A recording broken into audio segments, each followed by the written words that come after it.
Watching, waiting, commiserating. Say it ain't so, I will not go. Turn the lights off, carry me home.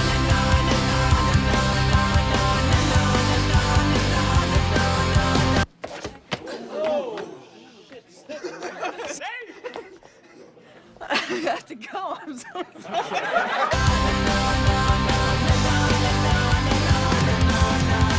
I should go though. I really should. Whoa, whoa!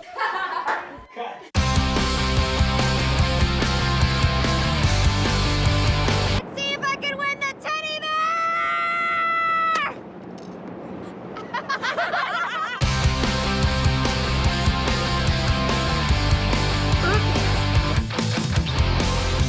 Late night, come home, work sucks, I know. She left me roses by the stairs. Surprises let me know she cares. Say it ain't so, I will not go. Turn the lights off, carry me home. Chad is great! He's great! He's great! The Chad is great! He is great! The Chad is great!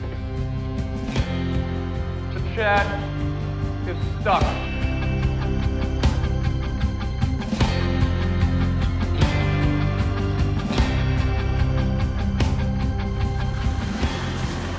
I'm having comment problem. I'm having serious comment problem. Say it ain't so, I will not go. Turn the lights off, carry me home. Nice.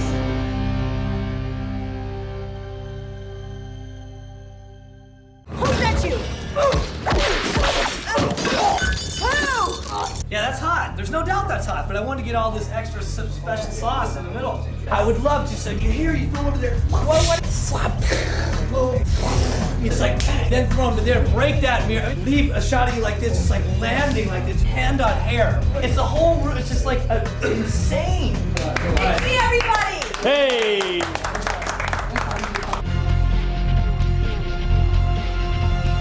One word, energy. Hey! I like the little sauce! I don't think I could love a human being as much as I love McG. McG is just this dervish of energy. All right, I gotta see the Bosley coverage. Let's go. McG is probably the most enthusiastic person I've ever worked with. Great! Super enthusiastic. All right. McG's amazing. There wasn't a day this guy didn't put it all out there. To the last day we finished, he was applauding after every scene. All right! He never, ever lost that enthusiasm. Get land up, back, clear. He had a joy about the film, and a joy about making the movie. Oh, it's such a good looking shot. He'd be like, yeah, this is the best scene ever. This is the best shot ever done. Yeah, Diaz! He loves what he's doing, and that kind of enthusiasm will seep down to everybody. How about it, everybody? Which is so catching, like a sort of glorious disease. You get G'd up. Right on. He kept the crew going, the actors going, and that's like the best thing. You guys, it's so good. He drove us to be tougher and smarter, and his belief in us made us work harder and be better at our jobs. Exactly that. And I loved his direction, you know, whether it was like, I want pure Discovery Channel, all of a sudden I'd be like, I get it. Skewer her, just bend her javelin style. If you put a nickel in McG, he will do the entire movie, shot by shot, from start to finish. You can ask him a question about any scene 45 minutes in the movie and just say, what about this? And he goes, we open on, and he starts from the beginning and goes all the way through the whole damn thing. It's like he's plea bargaining for his life. And then you run out and you kiss Pete and you split. The really cool thing about McG is that he knows what his destination is, but he's totally open as to how you get there. This is the most collaborative film I've ever worked on. And we go in on the Thin Man, no problem. I could come and talk about the littlest idea, and that he would have all the patience and energy and time in the world for it. If McG's in an elevator and it stops at a floor before it gets to the lobby, he will tell that person entering the elevator shot by shot the entire movie. It was really about everybody coming together and making a movie together, which was a hell of a lot of fun. Did you ever see Manchurian Candidate? Yeah, I think there may be some sort of thing that any kind of trigger just sets him off. He does the whole movie over and over again like that. I think he's got a wonderful eye. If I'm not actually in the scene, I try to kind of lurk behind the monitor, see what he's doing, because I'm fascinated. I love watching him work. He is an amazing visual stylist. I mean, he really comes from that school of telling the story visually, and his frames are just so cool.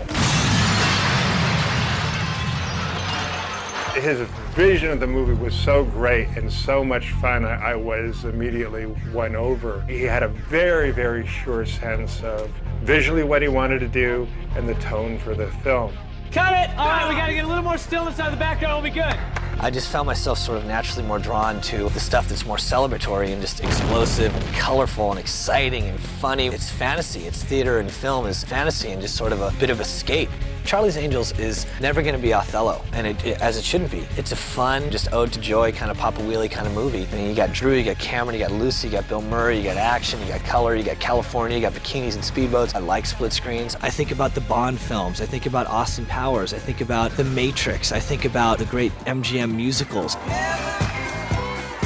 Where you see these films that were shot in Technicolor, and they just look so rich, and they've got so much color, and it's so velvety, and it's so luxurious, and has so much depth, and I just would say to myself, why can't they make films that look as beautiful as that anymore? What McGee told me was, this isn't reality, this is Angel World. And they have this bubble around them that is a very colorful world.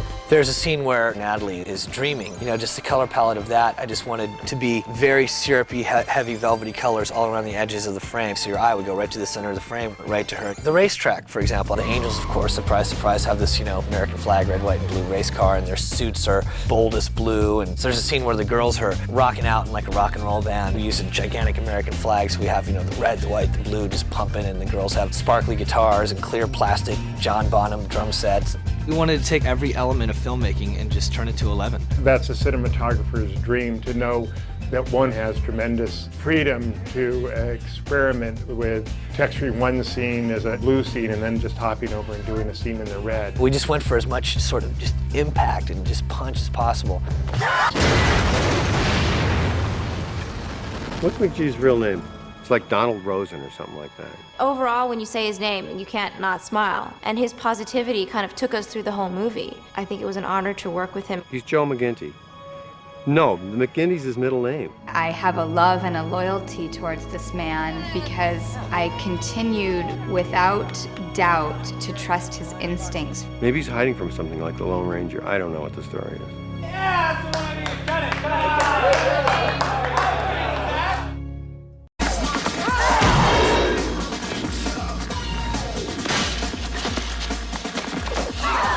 it, The fighting. Wow, can you imagine Drew and Cameron and Lucy fighting in this capacity? It'd be so sexy. And it'd be so exciting. This is what we gotta do. We gotta do this.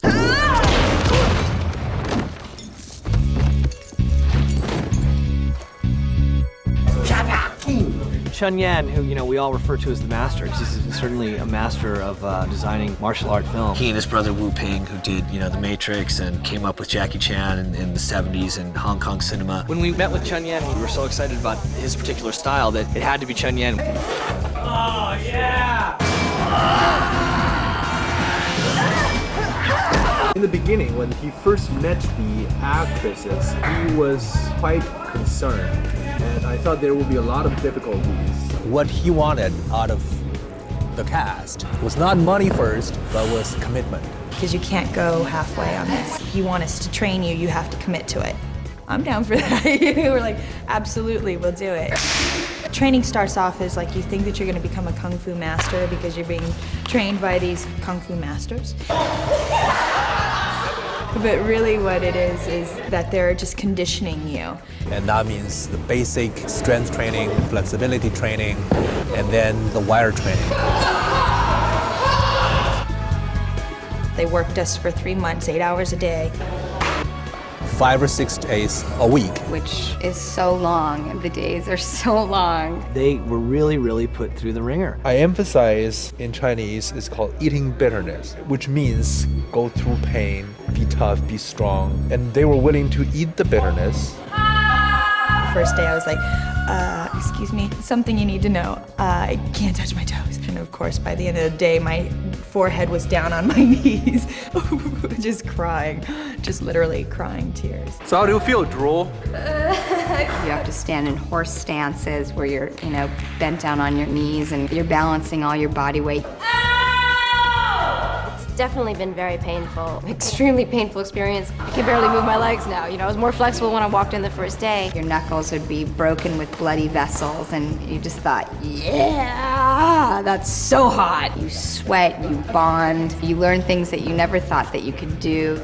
And it was amazing to see that transformation, not only, through yourself, but seeing Drew or Cameron suddenly doing something that we've been trying to do for months.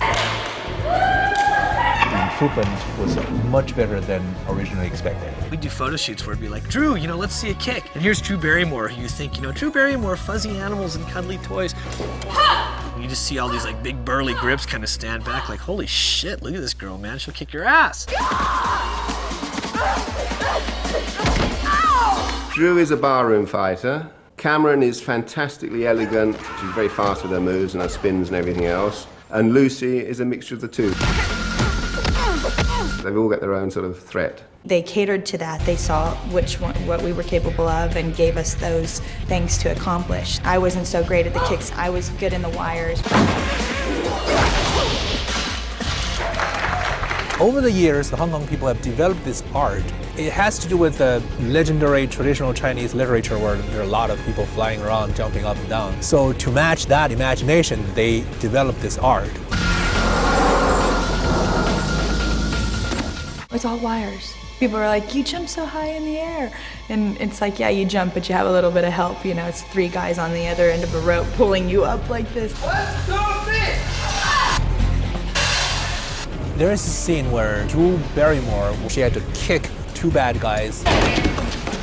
King Kong palm. Action!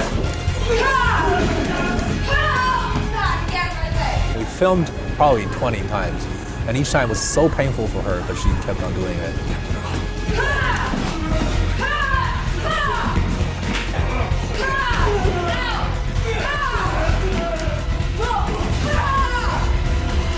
Anytime you fly somebody, it's uncomfortable. And I'll tell you, we never had any complaints. Is that comfortable, Drew?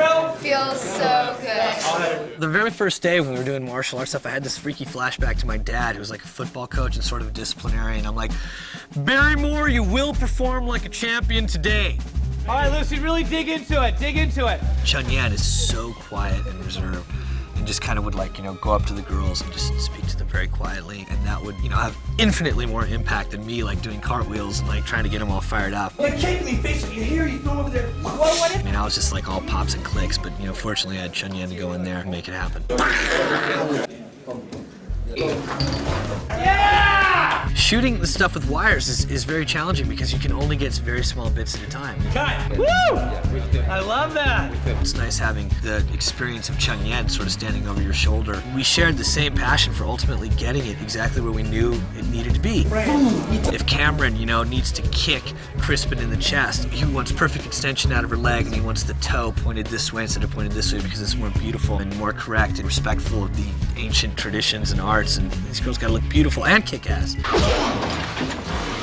He's very tough on them. He makes them do tons of takes. You wouldn't move on until he was happy. Yeah, you'd have to get the okay from Chen Yan. One more, let's go again. And he even said before we started, when I say we need to do it again, you need to trust that we need to do it again. But when I say we got it, you have to trust that we got it. Just sort of his response when it goes right transcends any language barrier. Because you see him with this big smile, this big thumbs up, and he starts clapping. And then when he finally gives you the thumbs up, it really means something. You've done something well and you've made an accomplishment. Good? Good coverage, man. And I'm just very pleased with the performance that they have. For him to say that to me, they don't give compliments. I just have such high respect for him. We've grew to be very close with them too, and they're so wonderful, and I can't imagine having done this film without them. We became a very tight family, very harmonious. I just felt so tough and strong, and it was just thrilling to me. It's very impressive, and I was jealous because I wanted to learn all that stuff. Never send a man to do a woman's job. It is about girls having fun, and I really do respect that whole Cyndi Lauper ethic. They're just having a blast. It's an opportunity of a lifetime. That's the great thing about making movies. You get an opportunity to do things that you never would have been able to in any other circumstance. Every day you just go to work, you're like, I love my job. And that's kicking your ass.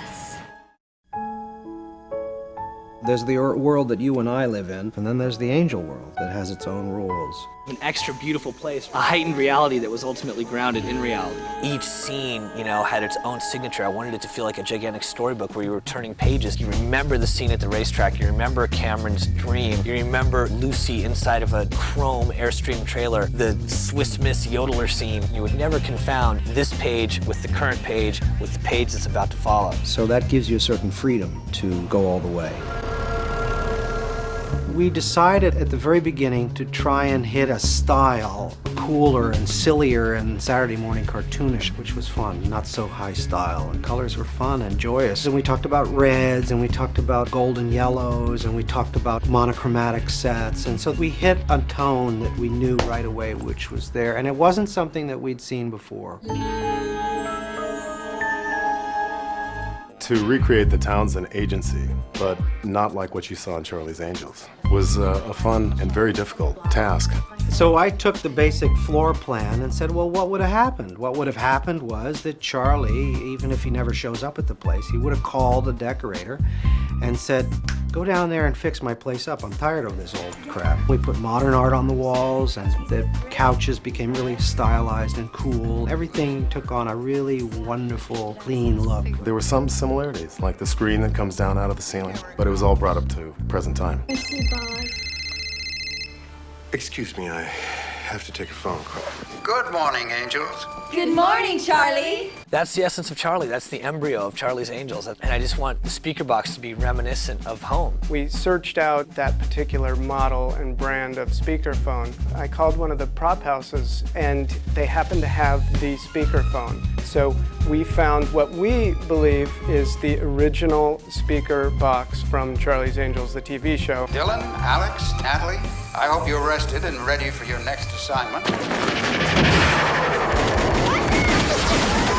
The Chinese Alley we did all on stage, which had backings going all the way around it. It was 3 stories in some areas. Well, we originally were going to go and shoot that at Universal. They have a little alleyway, which is great. And then I saw the rental, what it would cost to rent this place. I can build this on a stage for 3/4 of that, but at least they'll have the facility of shooting at the daytime, they'll have control, they won't have to worry about weather and all that stuff. In the set itself, we stylized it a bit, and it became very close to what originally had inspired us, which was West Side Story. To me, one of the most interesting set was the Knox residence. We wanted to look into a John Lautner style of architecture. Even though we didn't have much time, we knew we had an opportunity to make it really special. It is the kind of play toy that a kid who's just done a .com company would buy because it's cool. It's a great chick pad, real 50s, 60s modern. Big, huge panels of glass. Each one of them was a different size and a different shape. And surrounded by trees and this beautiful landscape out in the sun, which is downtown LA. We did a very large backing. I think it was 160 feet by 35 feet. And we put on maybe 1,200 little blinking lights. I would go there every day and I'd look around at the stage and I couldn't believe it was a set. I couldn't believe it. We had great fun with sets like the mainframe where Natalie breaks in. Very stylized, very high-tech. You didn't know from one room to the next what was going to happen. Borderline James Bondish kind of feel. The other part of Red Star was the outside of the mainframe. I had designed this circular hallway. Then McGee had this idea of the bathroom. And as an homage to Stanley Kubrick, it is exactly the bathroom in The Shining. I hope you like to dance. Are you kidding? I love to dance. The Soul Train set was McGee's idea right from the beginning. He wanted Soul Train. That was it. He wanted Soul Train. That was fun. It was using the existing Soul Train. And we added a few things to it. We added a lot of red. I wanted it red, because I wanted it red hot. I wanted lacquer, and I wanted flashy, bright, vaudeville, winky blinky style lights. It said Soul Train, Soul Train, Soul Train. So we went in and I made this giant Soul Train sign with the lights. Of course, all of that means nothing because Cameron stole the show with that. It's just great when you have somebody on your team who you can just give a few words of description and they just go for it and they make you look good. The proof's in the pudding and up there on the screen.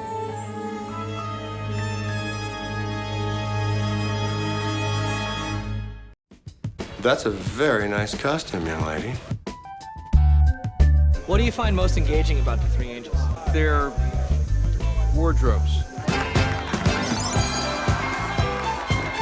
I mean, the emphasis clearly in a Charlie's Angels film, the angels got to look absolutely extraordinary. They look damn good. When they are as casual as sort of t-shirts and jeans and doing their sort of surfer girl thing, or when they have the red sparkly dress, or when they're in wetsuits coming out of the ocean, or when they're in, you know, the pit suits from the race car scene, they always need to look their best. And, you know, Joe Alisi convinced me of the importance of taking each lady for who she is. With the original show, the three girls were quite similar in terms of their body types. Our look is much more individual per actress than I think maybe the original was. Once upon a time, there were three very different little girls. Cameron's, we sort of went with the California, very fresh, spontaneous. They don't call me balls out Natalie for nothing. She's a waitress in one of the parties. But it's, again, just a really sort of clear, quick statement of somebody who really wants to just put an outfit on and get there. Well, Dylan's character has a little tramp to her, you know, a little free-loving and free-living. She's so cool, and she's just tough, you know, and she's sexy. I want to shake. I'm more a flower child in a relaxed way, so what I've done is taken things like an old Spanish shawl and done some vintage work. Colors are softer as opposed to some of the other angels. Lucy's character is more cosmopolitan and international. She's high class. She wears a lot of black in the movie. Her palette is a much stronger, darker, a little more serious. And we use a lot of very form-fitting leather on her, fitted leather jackets. And Bosley. Yeah, we sort of found a time frame, which I think was the late 60s, early 70s, and patterned all of his clothes after that. He wears some open collar shirts, mock turtlenecks, which are great. Again, it's very sort of late 60s kind of vibe. They're guys that found a look at some point in their life and stuck with it. It may never have really existed, but it's definitely not coming back. It may have only worked for an hour. It's sort of like out of a 1964 Playboy magazine. Well, I've tried to give an elegance to the whole thing, and it's a choice of color and fabric. Cameron has an elaborate beaded dress. It's a pale blue chiffon dress, totally studded with clear stones. It was done in sort of the 50s movie musical style. In one scene, the girls are attending elaborate gala. This, again, is a beaded dress of Lucy Liu's. The skirt just breaks away.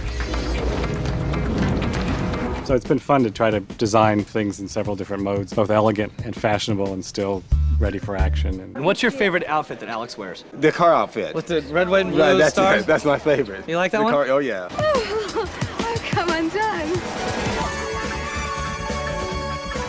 There's a lot of disguises. We just have a great time at being different people. This is one of our disguises. So that's been a great deal of fun. We did things like rock bands and belly dancing costume. At one point, they're in a Moroccan restaurant. Swiss Miss yodeling. That's the fun of the movie, you know. It's like, what was that? Why are they dressed like that? It's not every day that you get to do contemporary clothes mixed with a lot of theatrical kind of things, which is what this show has been all about. I think you mean crazy bitch. There's no question that the biggest change in movie making over the past, 5 to 10 years has been visual effects. The rapid changes that have taken place recently with the digital age is just amazing. Most of the time, they're planned out way in advance. McGee was very careful to plan most of this out. We thought it was going to be about 140 shots originally, and as the script evolved, the shot list grew, and we did about 600 shots. We have a satellite shot in orbit over the Earth. We have a lot of CG missiles, a lot of screen burn-ins, you know, where you'd see a laptop or, you know, video screens. There was a tremendous amount of wire removal work in a lot of the fights. So it was sort of the full gamut of effects stuff. Opening shot, McGee said, I want to start with the Columbia logo, push into the clouds, have a plane coming right towards camera, go in the window of a plane, toward the end of the plane, then you see LL Cool J. He goes all the way up and he sits in first class. Then he wanted Cool J to grab this guy, go to the emergency door, pop the door and fly out, tumble out past the plane, and that would be one shot. It's all one shot, but it isn't. I think it's actually 3 shots within the airplane. In, come out, and we're in this thing right here. We're tight on LL's face. He sits back into it. Not to mention the airplane was created in a computer, and then of course there's the Columbia logo, which just normally just gets cut onto the head of your movie. Going out of the door, that was the hardest part. Turn your wings! Get out! We did an animatic, just a very simple 3D animatic, almond-shaped heads with no features generally. And it really is just to get the feel and timing and so forth down. And it pretty much was very much like the animatic. It pretty much followed the design of the animatic, and that was the whole idea. It is creating one shot out of 3 or 4.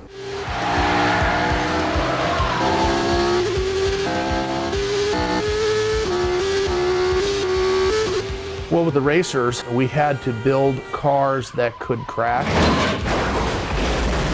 We had to build cars that were shot off a bridge. So we had to bring the cars in here. We had to develop a system to actually shoot the cars. We had a cannon that we built that we used to shoot the car literally 200 feet. So we could shoot it over the bridge, getting it up over the guardrails and this, that, and the other thing, and come up with a pretty nice shot.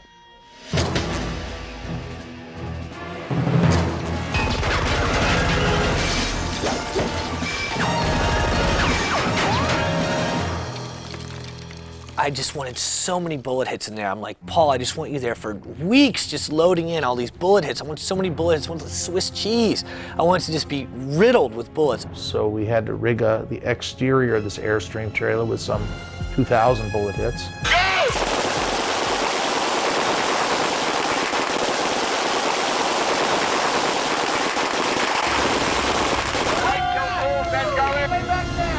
And I love that he just goes that far.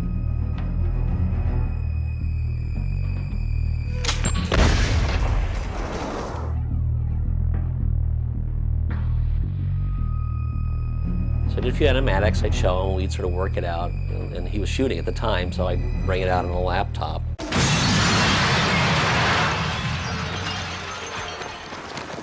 We had to shoot the actors separately. The background plate was actually made up of 3 different plates. The camera would get to a point and then stop because, you know, they'd have lights in the way, and then they'd move all the lights and then shoot the next bit. There's a split around Kelly here, and then there's a split in the column here. It's quite a bit of work on that shot.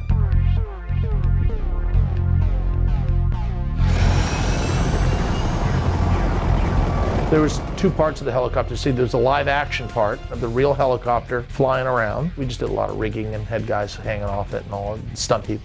Then we had a mock-up helicopter we put on stage, and we actually hung a full-size Huey helicopter on the stage. This thing weighed, you know, 3,000 or 4,000 pounds. I had to create an environment that looked like it was lit by a real sun, and I had to bring other elements in, like the proper direction of the wind. We had the wind machines and this, that, and the other thing, and did their fights and all that stuff on it. I shot background plates in VistaVision in a large negative format so I could move around later if need be without compromising the image quality of the background. Then it was even taken outside. We get these sort of broad shots of the girls swinging. And so the wires are removed first off the plate, and then take another shot where there's real helicopter blades, spin them, and then add reflections into the windows, add the shadows from the rotors, again from that same element. That was a chunk of work. It's just great when you get people together who are just, they want a challenge, they want to push further, they want to do stuff they've never done, and when you just, you know, kind of pull up your sleeves and you focus, just go Lombardi, get in there and make it happen.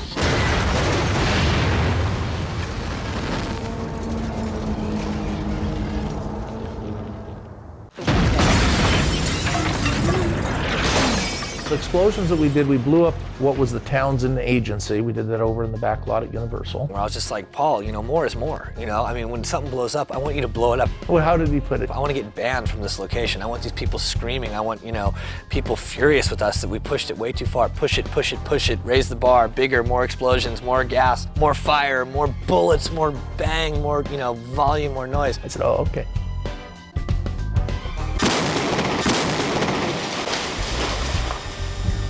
I'm telling you, they're still talking about that out in Toluca Lake. The shockwave of that was something out of the day after. Then we blew up the main castle.